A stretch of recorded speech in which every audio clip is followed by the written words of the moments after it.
նույն կատնամթերքի հետ կապված մենք տառապելով ինչ որ անդադ որոշումներ ենք կայացնում, բայց ես էլի խանութներ եմ մտնում, ես չեմ կարող տարբերեմ որ կատնամթերքը որն է, որտեվ կյանքում բան չի փոխվել։ Նույն ոնց եղել է, նենց էլ մնացել է։ Այսինքն չի լինում դա իրականության մեջ ասել, որ այս կատնամթերքա կաթով, այս կատնամթերքա սոյայի բանով, չգիտեմ, յուղով։ Չնայած ոնց որ կարգավորումը ընդունել ենք, թե չենք ընդունել։ Համեցեք։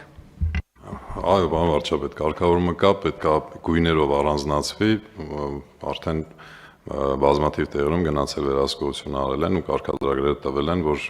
իրապես առանձնացնեն, որտեղ որ մաքուր կատնամթերքն է, որտեղ որ հավելումներով է։ Ձեր նշած իրավիճակը կարգավորելու մասով էլ արդեն գրասենյակում նախագիծ կա, որը մենք առաջիկայում կշրջանառենք, մենք տեսչական վերահսկողության շրջանակներում փորձում ենք հնարավորություն տանք արդեն տեսուչներին նաև տեսանկարող սարքերի միջոցով վերահսկողություն իրականացնել, որպեսզի նման դեպքերում երբ տեսուչը գնում է վերահսկողությունն անելու այդ արագ փակելու արդյունքում մենք չենք կարող։ Ինքը ասում է բաց է եղել, տնտեսվարողն ասում է փակ է եղել ու գնում ենք դատարան, դա առաջիկայում կունենանք։ Ինչ վերաբերում է ծխախոտի մասով, պարոն Գրիգորյան, այդ հարցը արդեն կարգավորված է, մենք ունենք հիմա կարգավորում, որ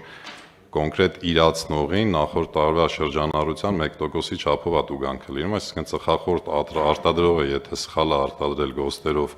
ու փոխանցել է արդեն ուղիղ վաճառակետին, մենք գնում ենք արտադրողի մոտ։ Վաղ մյուս օր հնարավոր է նաև այս